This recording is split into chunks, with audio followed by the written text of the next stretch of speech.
வீட்டில் போய் நீங்கள் என்ன செய்யணும், படிக்கணும். படித்து புரிஞ்சு அதை நீங்கள் என்ன செய்யணும், படிக்கிற மாதிரி அதில் உள்ள கருத்தை சொல்கிற மாதிரி எனக்கு வீடியோ எடுத்து நீங்கள் போடணும். அப்போ வாசிப்பு திறன் உங்களுக்கு என்ன செய்யும், மேம்படும். அதனால் நீங்கள் என்ன செய்யணும், எல்லாரும் இந்த புத்தகத்தை படிங்க.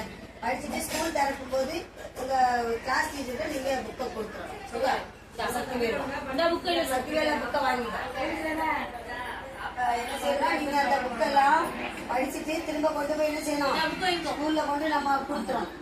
சரியா? படிச்சு அதை வீடியோ எடுத்து எனக்கு நீங்க படிக்கிற மாதிரி அதில் உள்ளதை எழுதி போட்டோ எடுத்து போடுங்க. கையில வச்சுக்கிட்டு போடுங்க. நிறைய பிள்ளைங்க போட்டோ எடுத்து என்ன பண்றீங்கன்னா வெறுமனா அந்த பேப்பர் மட்டும் இருக்கு, யார் எழுதுனாலும் தெரியணும்ல. இப்ப பிரபா எழுதுனா நீங்க அதை கையில வச்சுக்கிட்டு போட்டோ எடுப்பாங்க. சரியா? அப்படி எடுத்து இந்த புத்தகத்தோட எல்லாம் வாசிங்க. தெரியலன்னா அவங்க அம்மா அப்பா அண்ணன் அக்காட்ட கேட்டு அவங்கள வாசிக்க சொல்லி, ஒரு சிலர் தெரியலன்னா அவங்கள வாசிக்க சொல்லி கேட்டு நீங்க அதோட கருத்துக்களை நீங்க வீடியோல எனக்கு சொல்ற மாதிரி நீங்க போடணும். அப்புறம் வாசிக்க தான் நம்ம படிக்கணுங்கிற ஆர்வம் உங்களுக்கு வரும்.